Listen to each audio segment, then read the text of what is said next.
views expressed on this program are those of the hosts, guests, and callers, and are not necessarily those of this station, its management, or other advertisers.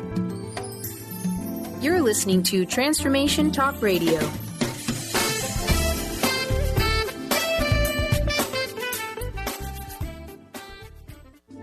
The following audio is via a Skype call. Get ready to challenge conventional beliefs about what's possible in creating health, wealth, and happiness. You are listening to Playing on the Edge Radio with Megan Edge. This hit show is providing you with ways of sustaining radical and powerful changes in your life. It is time to open and expand your awareness, accelerate your well-being as Megan shares wisdom, teachings, and experience from a lifelong journey of the heart. Enact the power of radical change with ease and lift your desires to a new perspective. Now, here's Playing on the Edge Radio. Hey everybody, I'm Dr. Pat, and I'm here with Megan Edge. And it's so great to have all of you tune us in and turn us on for a lot of reasons. And let me tell you why.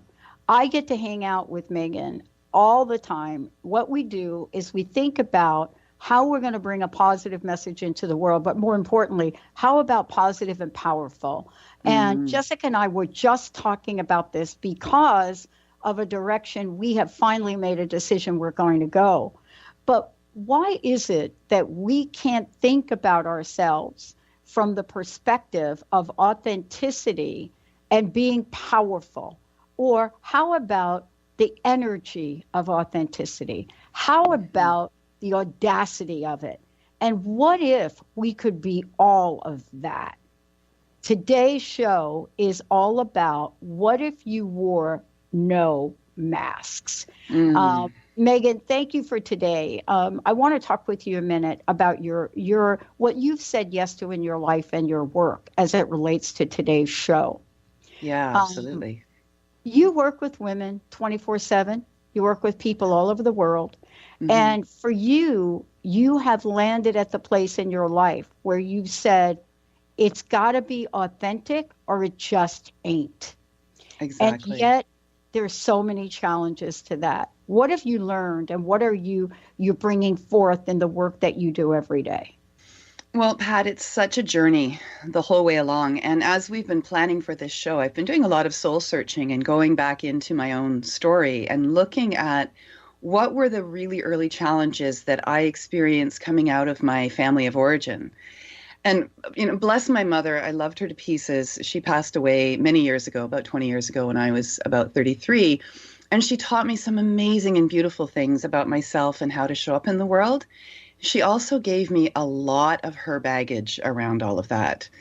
And for her, her biggest challenge was in the worry about what everybody else thought of her and what everybody else's experience of her was.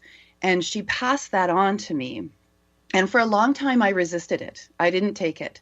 I said, Mom, no one's going to see when I'm walking down the street that I'm your daughter. So if I don't look perfect, no one's going to care, especially as we're in Toronto, for goodness sakes. There's millions of people here. Seriously, they're not going to care that I'm not wearing a bra or that I've got a tear in my jeans. But these were the things that mattered to her when I was in my teenage years. And I was very successful at keeping her need for acceptance at bay, not letting it become my own. But then as I became an adult and moved into relationships with other people, especially those significant primary relationships, those partnerships, I started to lose that sense of myself as being an independent and authentic individual, and allowed myself to fall into trying to meet somebody else's need of me and somebody else's expectation of me. And I ended up doing what I think a lot of women especially do, but men do it as well. I ended up wrapping myself in packaging in order to be acceptable to the other person. And by that, I mean specifically like lingerie, for example. Yeah, right. Now, I have nothing against lingerie. And if lingerie works for you and it makes you feel special and fantastic, then that's awesome. But it didn't for me. I was more of a sweatpants and sweatshirt kind of girl. I was more of a put on a big men's cotton shirt and wear my ankle socks around the house. The idea of stepping into something frilly and tight and uncomfortable really wasn't who I was, and it wasn't how I wanted to show up in an intimate relationship with someone. And yet, somewhere along the way, I lost my own ability to say, this is who I am, warts, bumps, bruises, scars, and all. And either you see me and love me up, or you don't. And if you don't, then we have a different conversation. And clearly this connection is no longer what it could have been, should have been, or needs to be any longer. I love that we get to stand up and step up and acknowledge who we are. Okay, so me, there's a song by Stevie Nicks, maybe Benny could dig it up, that describes me to a T. It's called Leather and Lace. And that song is me to a T. And as a matter of fact, I don't wear leather anymore, except I will say to you guys out there, don't email me on this. Have an old leather motorcycle jacket. You have to wear leather on a motorcycle, okay? But, what I want to say about it is, this is me. A lace shirt and some form of leather. It's me. It always has been. Yeah. I'm that blend of that person. I'm a person that loves twinkly lights. So today's show, you get to see my twinkly lights in the background. And people say, man, is that you or are you showboating? And I'm like, no, it's me. Yeah. It really is me. Yeah.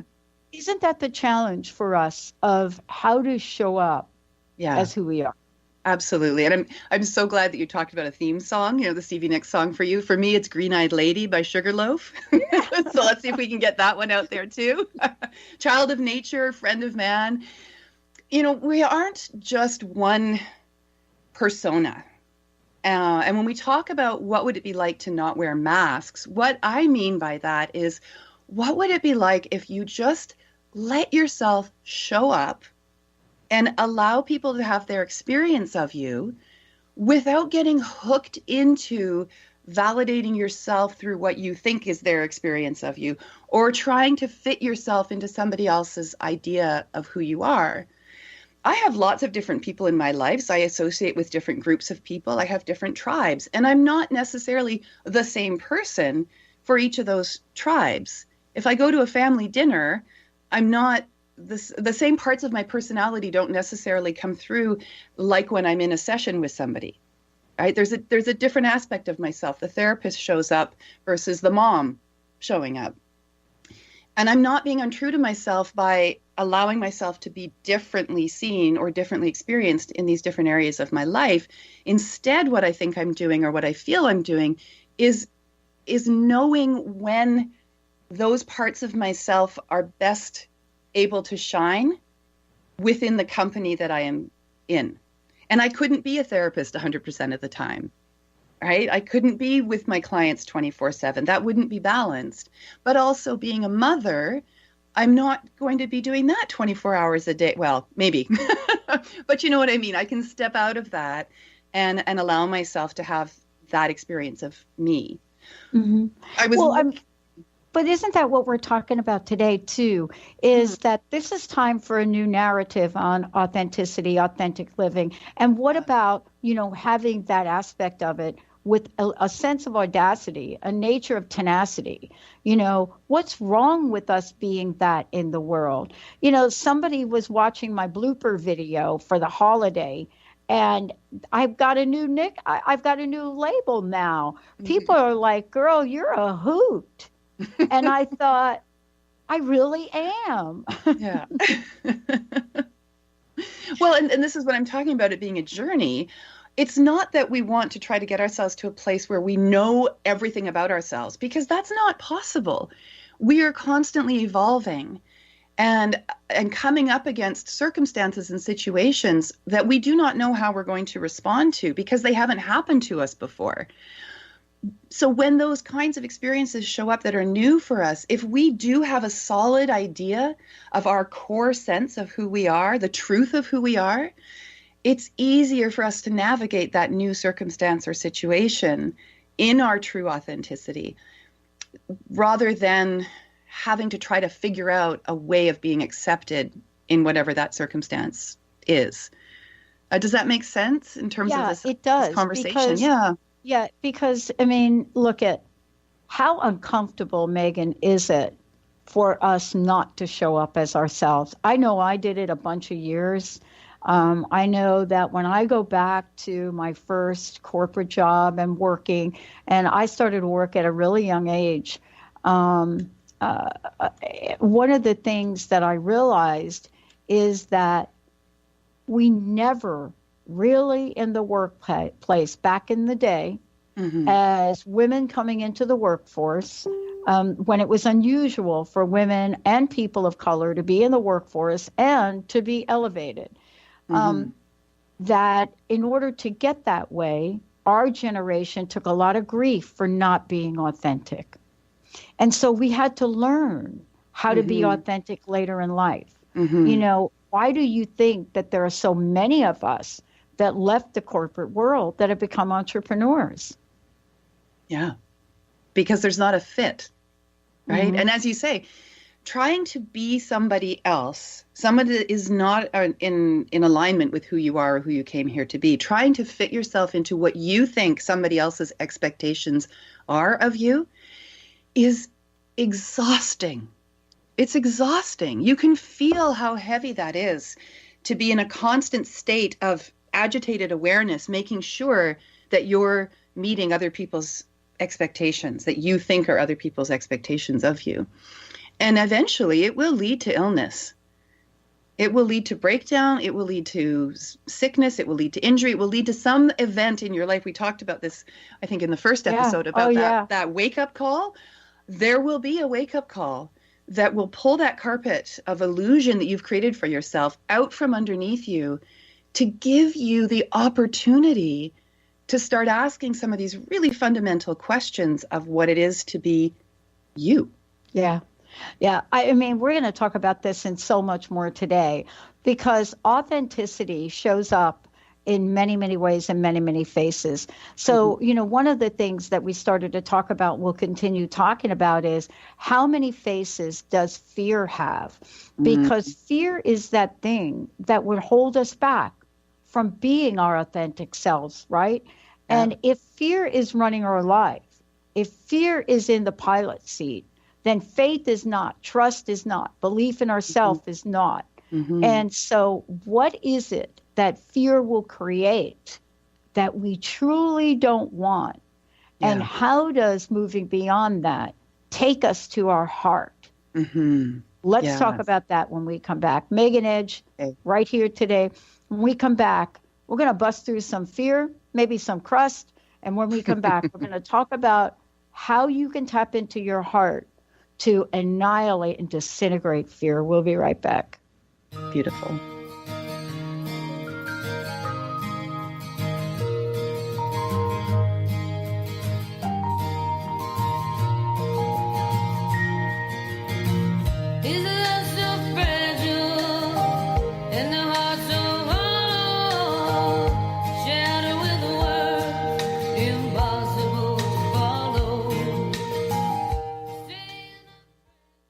Tune in to The Truth is Funny with Colette Steffen each Wednesday at 8 a.m. Pacific, 11 a.m. Eastern on TransformationTalkRadio.com. This hit show will have you thinking outside the box and riding the wave of infinite potential. Join Colette on the Higher Self Network, inspiring listeners to shine their brilliance and ensure success while roaring with laughter as they recognize the humor of the giant cosmic joke. Visit thetruthисfunny.com. Integrate spirituality into your everyday lives on Universe Soul Heart Radio. Tune in each month on Transformation Talk Radio as Kathleen Johnson explores the concept of sensible spirituality, keeping you grounded, connected, and centered on the path to wholeness. Kathleen has dedicated her life to facilitating holistic healing and wholeness in others. Listen to Universe Soul Heart Radio and learn how to flourish, grow, and impact all we do on planet Earth. For more information, go to universesoulheart.net. Now you can be a part of one of the most powerful programs to help create a more joyful, loving, abundant, and peaceful world.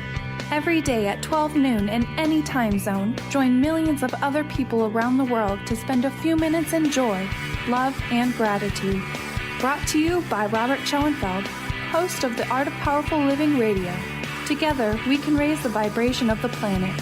For more information, visit globalmomentofjoy.com. What is a brilliant culture, and how do we create them? Why are they important?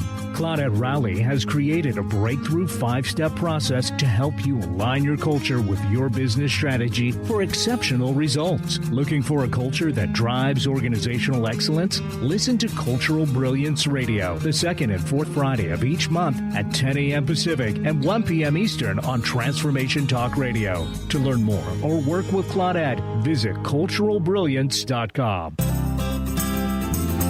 find answers to life's questions, you need to look within yourself. Dr. Glenna Rice brings your questionable conversations on Transformation Talk Radio each month. Tune in each month for insight into how you can live up to your full potential. Dr. Glenna is a physical therapist, certified Access Consciousness, and Access Body Class facilitator. How does it get any better than this? For more information on Dr. Glenna Rice and her work, visit glennarice.com. Are you ready to make deep, lasting, transformative changes? Then tune in each month on Transformation Talk Radio for Susanna Jameson's hit show, Love, Light, Sound Radio. During her show, Susanna inspires and supports spiritually and health-conscious individuals all over the world to reconnect with their hearts, their inner peace, and balance. Love, Light, Sound Radio. Transformation happens here now. For more information, visit SusannaJameson.com.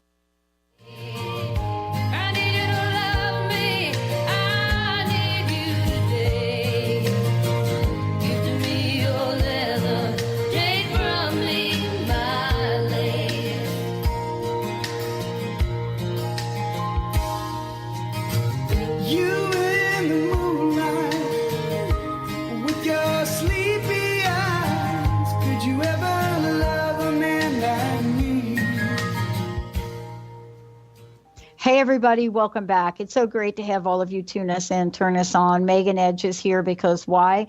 Yeah, you're listening to Playing on the Edge Radio with Megan Edge and me, Dr. Pat. You know, we get together each month, and what we do is we bring you the conversations, the topics that you're asking for.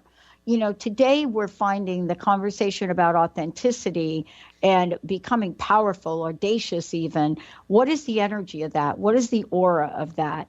And yeah, auras, authenticity, audacity, or audacious, oh my. What if you wore no masks? What would that look like? Mm-hmm. And I think today we're covering the journey of what that could mean in our individual lives. You know, how many faces does fear have?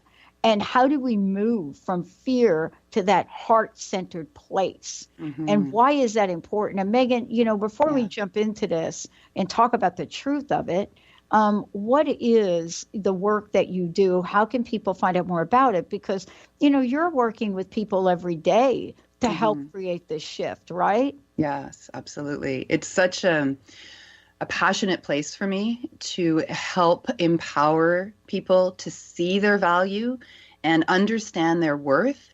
And I know what that journey is. And so in the work that I do, I recognize this as a journey. And I recognize those places of vulnerability that we go to. And I recognize the courage that it takes to say, I'm not living my life on purpose. And I need to know what that purpose is and how to do that. In my own experience of that and that facing those fears that we're talking about, and for example, the Heart's Journey, the Healing Hearts Oracle Cards and Guidebook that I've created with Hay House and Balboa Press, that to stand into that story that I share in the guidebook of my own life and what was happening in my marriage at the time and the eye-opening heart what would it be? Heart paths that I realized I had to follow. In order for that story to become known to me and then for me to be able to have the courage to share it with others, I had to go into all of those fear places around what my value was and what my worth was.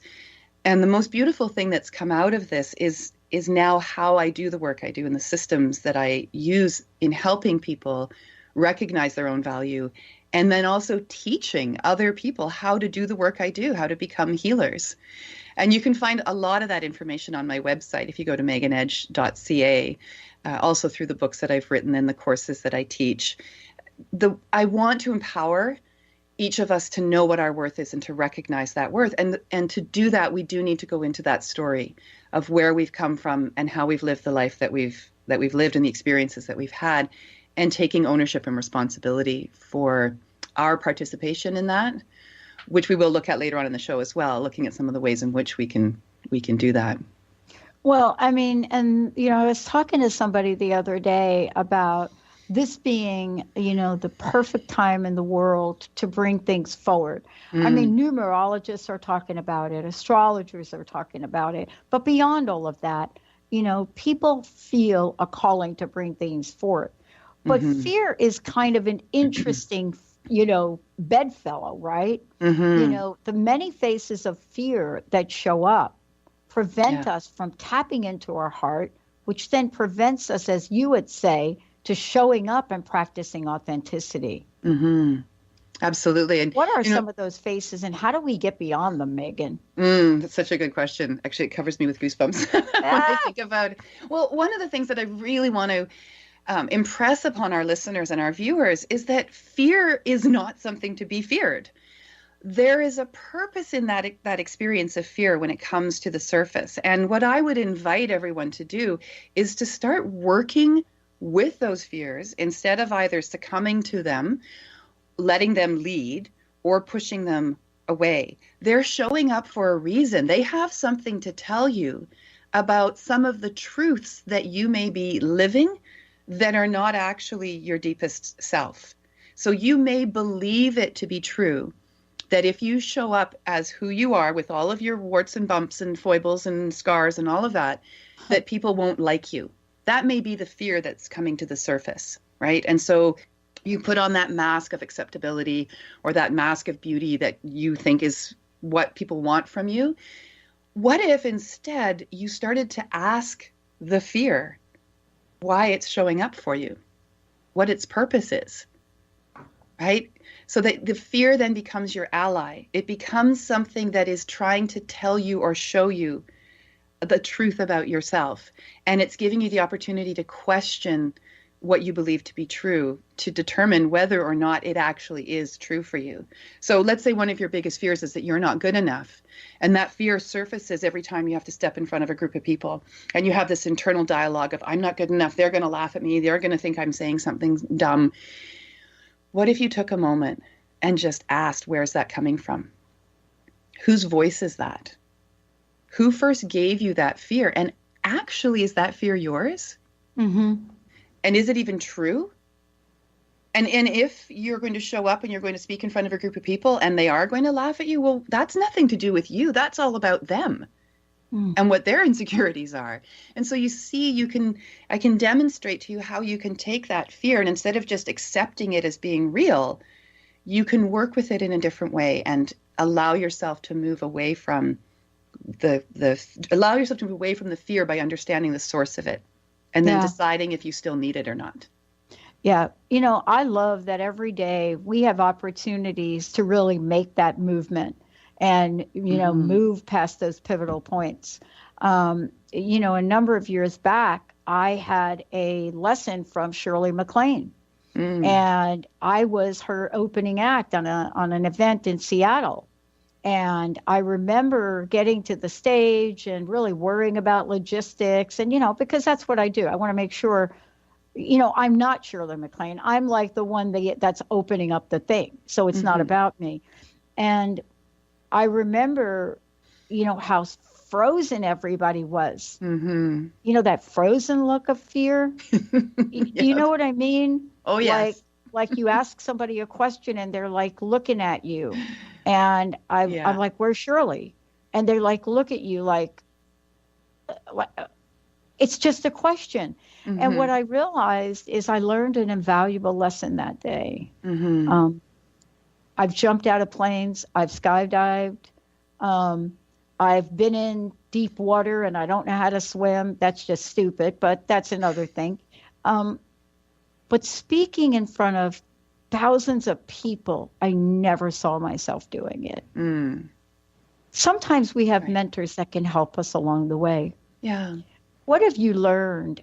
My heart is racing 100 miles an hour. My lips are quivering. I'm so nervous to present to you today. And as soon as I say that, they all go, oh, yeah, I totally know what you're talking about. I totally know what you're feeling. And I've even said in front of a group of people, anybody want to come up and give this workshop instead of me? Because I'd be totally cool with that. Yeah. It breaks the ice, and it lets people see that I'm just the same as everybody else. Yeah. The fact and, that I think let's go ahead and skip this break because I want to go ahead and talk about this further. You've learned how to name it. See, that's what I hear you saying you did.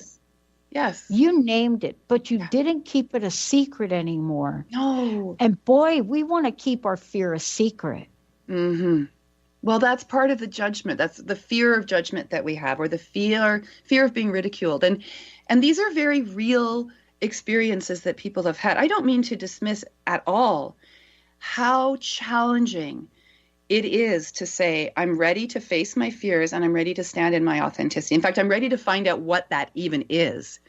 Because for a lot of our growing up and a lot of our cultural expectations of ourselves, we're not taught to be ourselves. We're not taught that we're okay just as we are. Do you remember that book from the 1970s, I'm Okay, You're Okay? Oh, totally. Free to Be You and Me. You remember that book? I love that book. I grew up with that book. I embraced so much of what was in that book. And I feel like a lot of those lessons that were in that book became my go-to for when I would feel those fears of judgment or fears of being laughed at or fears of ridicule.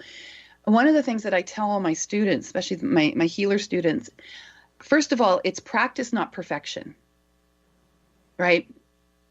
When you go to do a session for somebody as a practice, it's a practice. This whole life is a practice. We're not here to be perfect. We're here to practice being us, being ourselves. Some people will laugh at you. Big deal. Some people won't laugh at you, right? I know. Some people will love you and some people won't. But we still have to be us. I remember a story of, I had a boss that was borderline abusive. Now what do we call them? Bullying bosses or something. Mm-hmm. The latest study came out, said that the statistics of workers that want to literally kill their bosses is so high. Mm-hmm. That really talks to the behavior. And I remember this guy pounding. He's like pounding on the big mahogany conference table, right? Mm. And he's pounding. He's like, you this and you did that and you did that and you're this and you're that. And I just sat there and I said, hey, Phil, you know what? Sticks and stones will break my bones, but names will never harm me. Yeah. And you could hear a pin drop in the room and laughter broke out. Mm-hmm. And that was the only thing I could think of. A childhood poem. Yes. That my mom taught me because I was always being called some kind of name. Yeah. Somewhere. I mean, it might sound silly, but that was my heart not lashing back out. Because don't we have to learn not to lash out from fear? Mm-hmm. Yeah, we do. And again, it takes practice. I was about a year ago and I was talking with a client and I said something about having a bad day. I said, I'm feeling really grumpy today. And she looked at me and she said, you feel grumpy sometimes? And I said, yes, of course I feel grumpy sometimes. Oh, she said, I'm so happy to hear that. So she put me on this pedestal. Yeah. When we talk about our truth, and we talk about these fears, if we let the fear be the thing that runs the show, then yes, we will lash out at people. And yes, we will not see where we stop and the other person starts. And we won't be able to see what's theirs and what isn't ours. And so while it is true that names can be very hurtful, it's not the word itself, it's the intention behind it. It's what the other person is trying to do with that name calling. So what I have taught my daughters is that you are not what somebody tells you you are just because they say so. Mm. Right? So I had somebody say to me one time, "You're a monster." And I had to step back for a moment and go, wow, okay, where's that coming from? And is that true? And maybe their experience of my behavior was monstrous, that I was being monstrous. That could be. But even that is their stuff. It's not mine. Yeah. And so just because somebody says you're a monster, or somebody says you're selfish, or somebody says you're a failure, doesn't mean you are, unless you let it be true for you. Yeah. I love this because now we're talking about what it means to really, first of all, understand we're not being authentic and true to ourselves.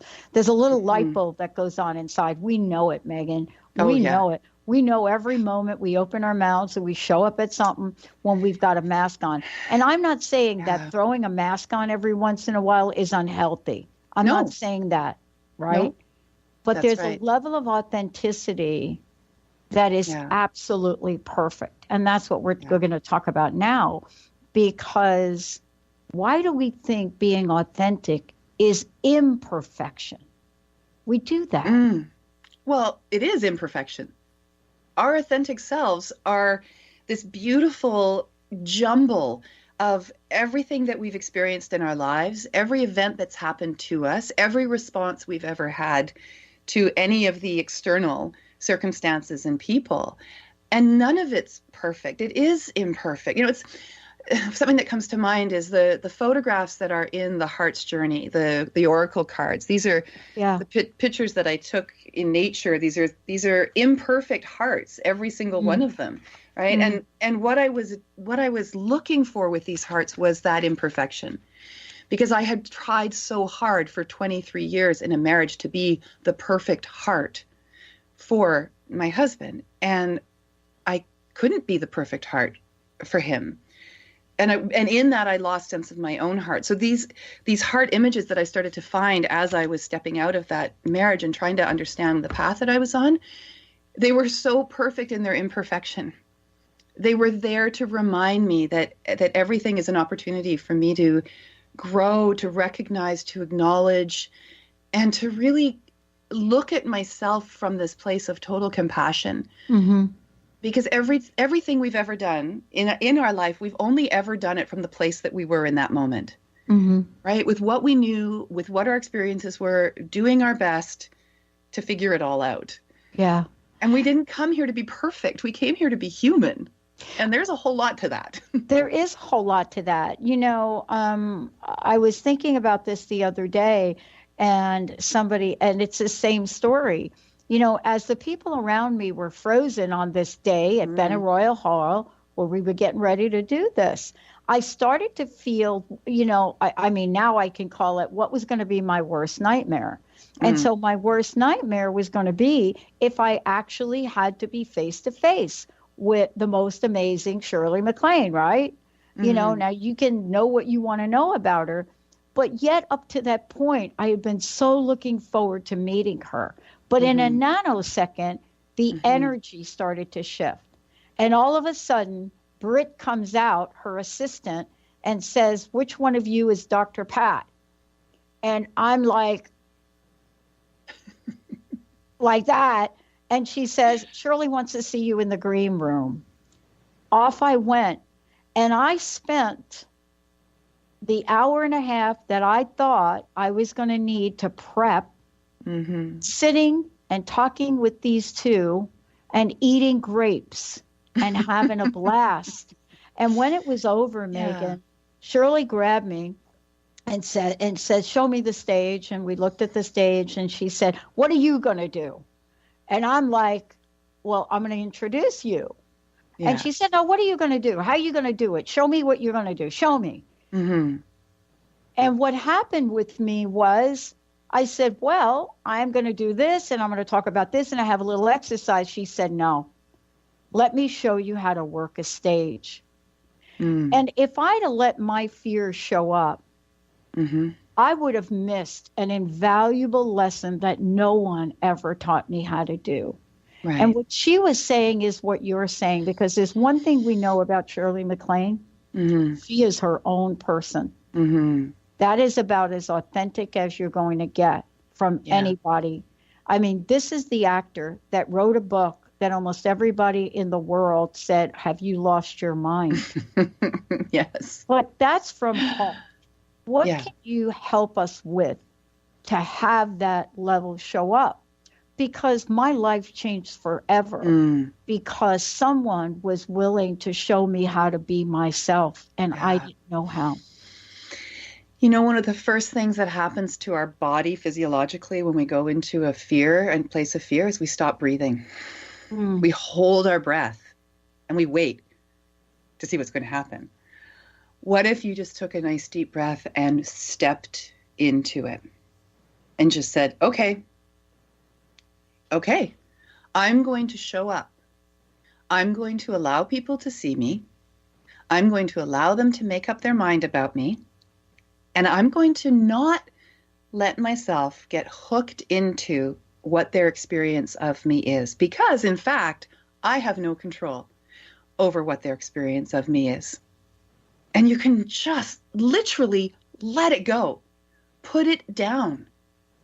What other people's experiences are of you is 100% what their story is.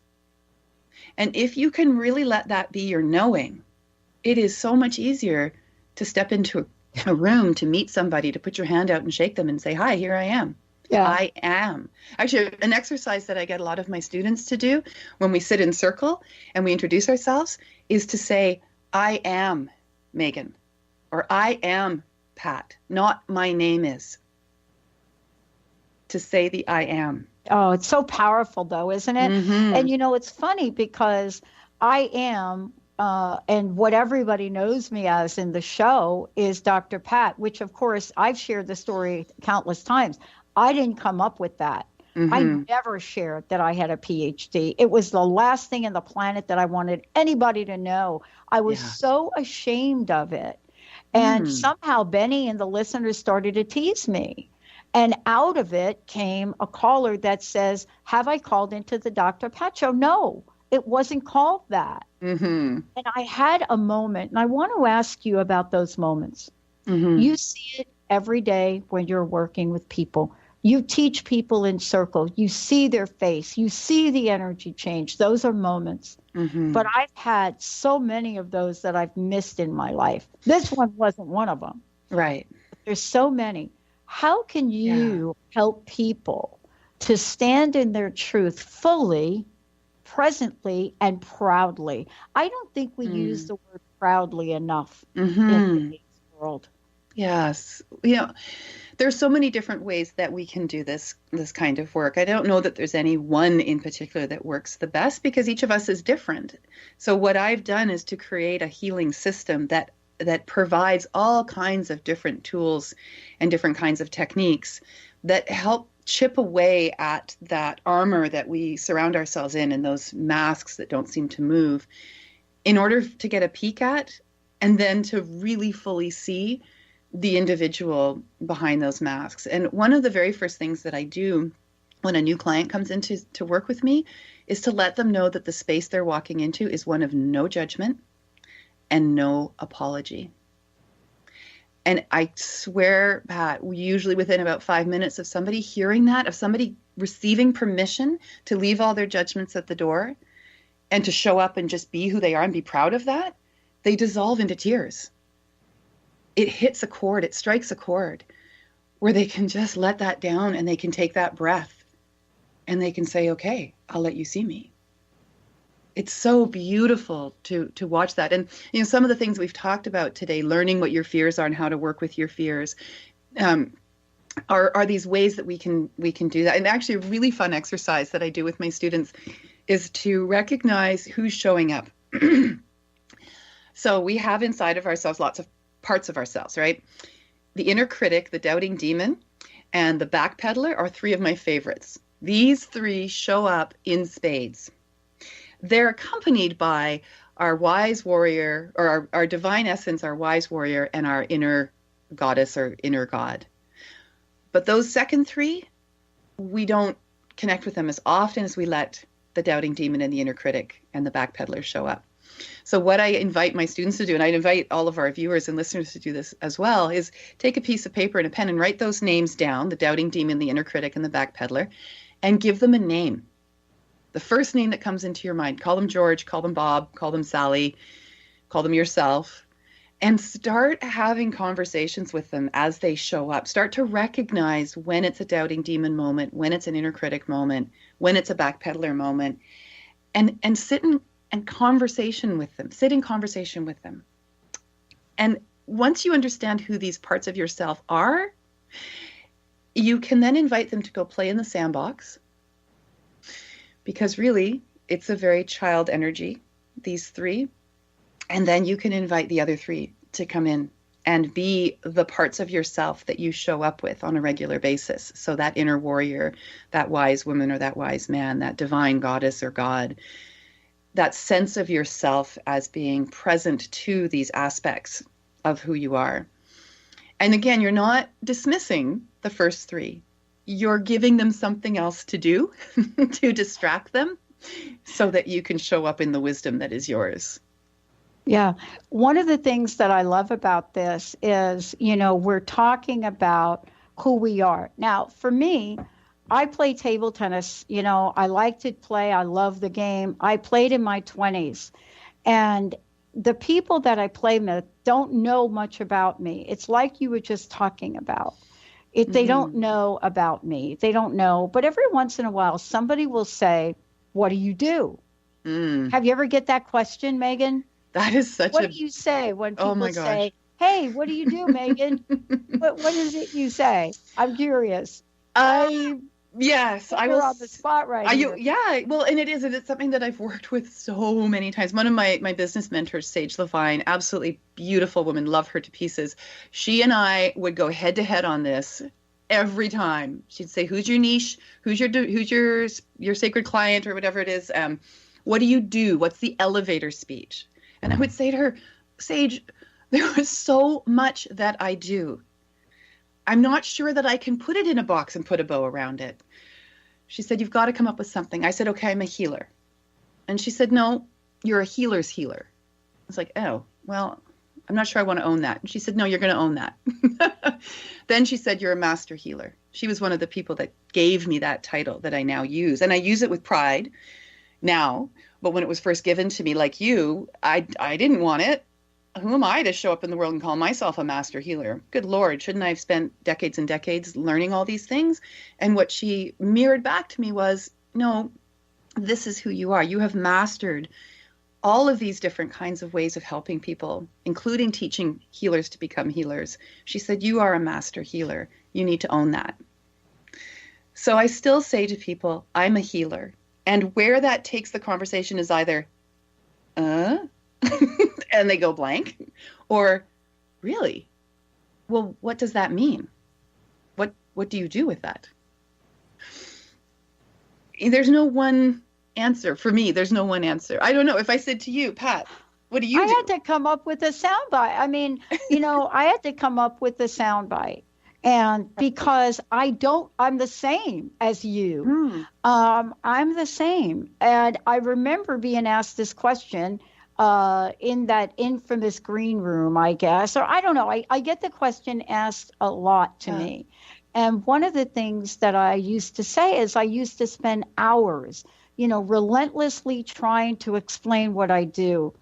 And then out of my mouth one day said, "I'm passionate about helping other people help themselves."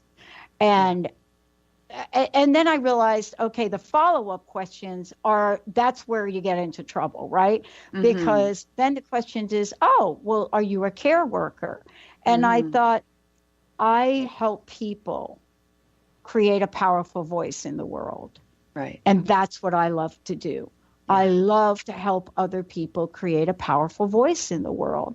And, part of that is learning from others. I don't know, Megan, what I don't know today. I mean, there's an image of me taking the stage at that event I mentioned where I gave people, as a result of that mentorship, and we're talking about mentoring others, a belly button exercise. So I'm up there opening up this thing for her, and I'm teaching people a belly button exercise. And it has to do with what you're saying. Yeah. I didn't plan it. Yeah. So I want to ask you this question.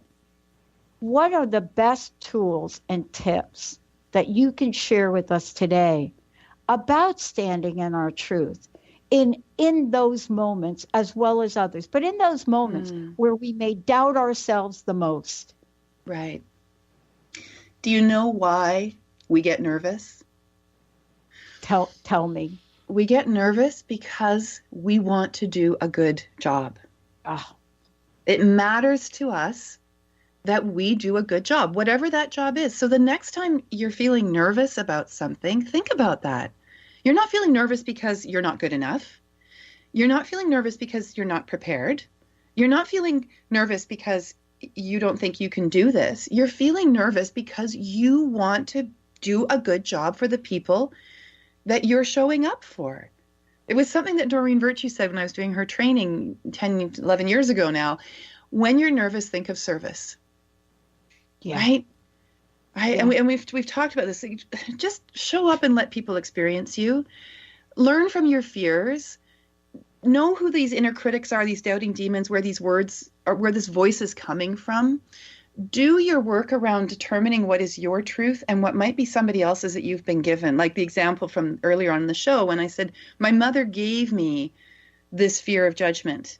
She gave it to me and I said, okay, I'll carry that for you.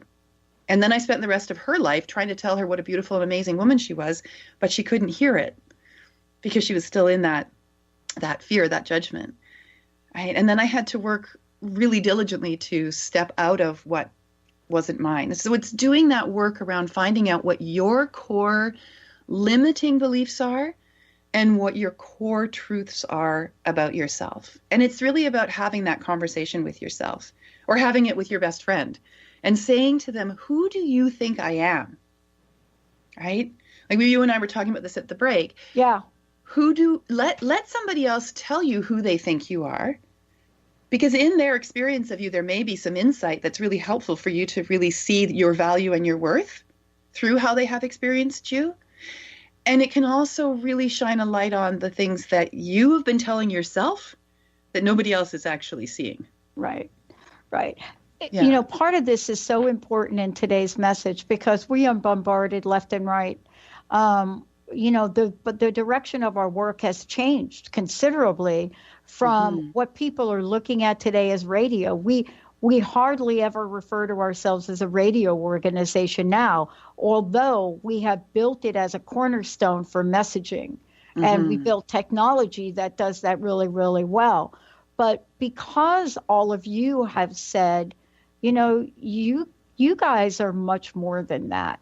Can you describe that for the world? And I got to say, Megan, we're working on it. It's a work in progress. Because the passion it's the same. We help other people create powerful voices for themselves. That's what we do. Right. And yet the outer world wants us to explain ourselves. How have you found that to be for yourself and the people you work with when they are stuck in this place of, I'm learning about myself. I don't know how to talk about myself, but I know I'm in here. Yeah. I love what you just said about I'm a work in progress. Yeah, I am. Right? But we all are. And wouldn't it be amazing if when somebody said to you, well, who are you? And you could say, I'm a work in progress. That's who I am. I'm a work in progress. Right? Because you're not your work. Your work is not your worth, but your work is a part of how you show up in the world. The question of how do we change our sense of self is, I could give you an answer. I could say, become confident. I could say, walk into a room and say, hi, here I am, and let people have their experience of you. I can give you that, but until you're willing to practice it and fall down sometimes and go back into some old rhetoric about your value and your worth, but in an awareness of this is the work in progress, I can talk till I'm blue in the face. It's not going to have any impact unless you're willing to do the work that you need to do to embrace your own self with a sense of compassion. And I'll tell you, I was teaching this past weekend. I was doing, I have a healing system called Intuitive Energy Massage, and it's now a certification program. And I'm certifying healers to go out in the world and offer this energy healing that I've developed. And we're sitting in the conversation that we have at the beginning of the class. And this moment arose for a lot of us in the room, but for me especially, of remembering who I have been and really feeling her insecurities and her pain and her wounding, and coming from where I am now and being able to visualize going back and scooping her up in a great huge hug and letting her know that everything was going to be okay. And just like what's happening now, where I'm having this emotional response to this memory, this is what happened in front of my whole class.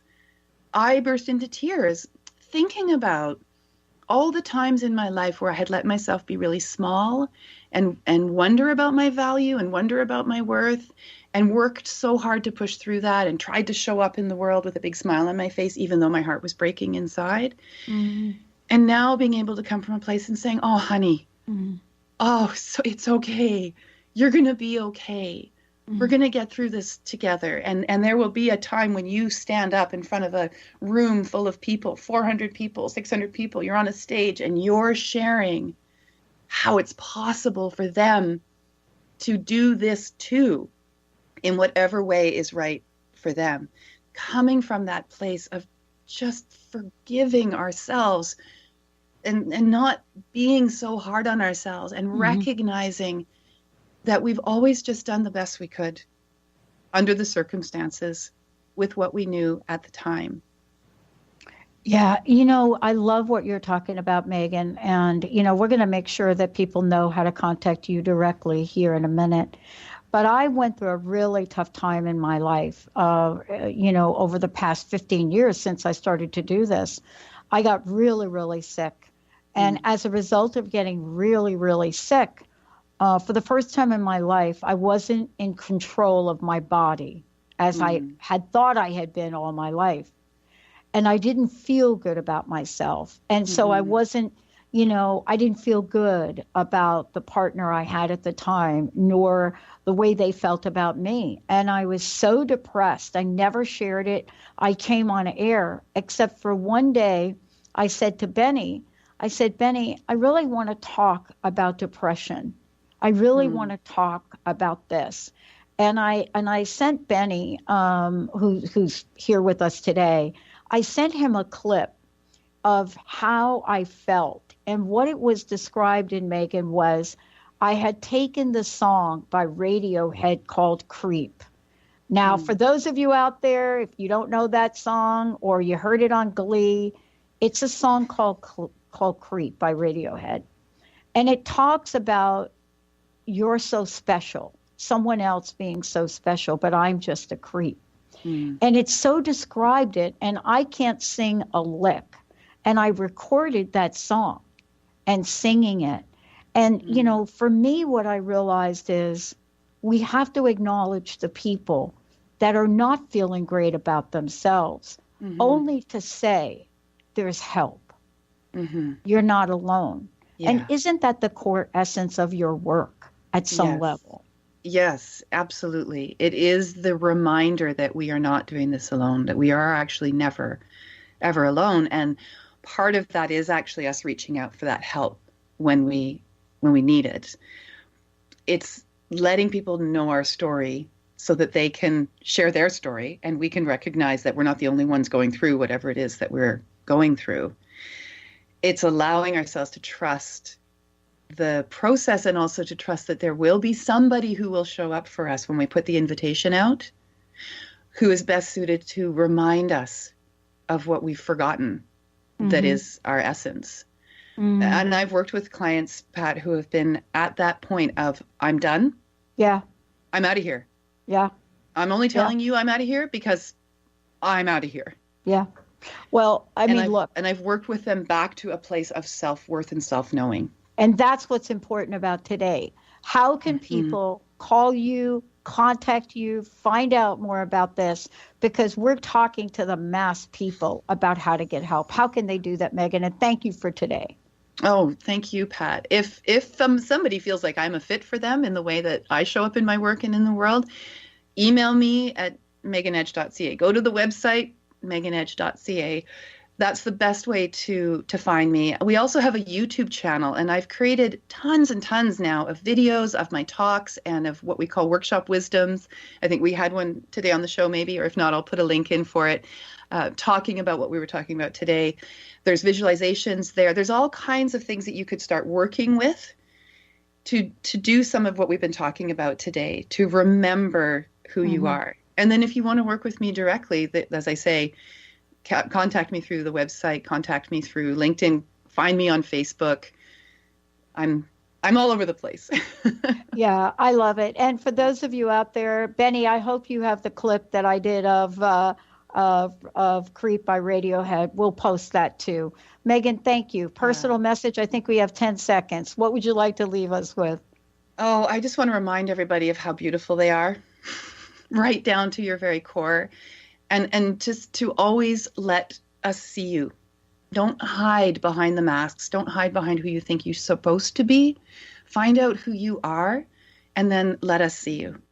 You've been listening to Playing on the Edge Radio with Megan Edge. Tune in each month on Transformation Talk Radio and the Dr. Pat Show Network, providing you with ways of sustaining radical and powerful changes in your life.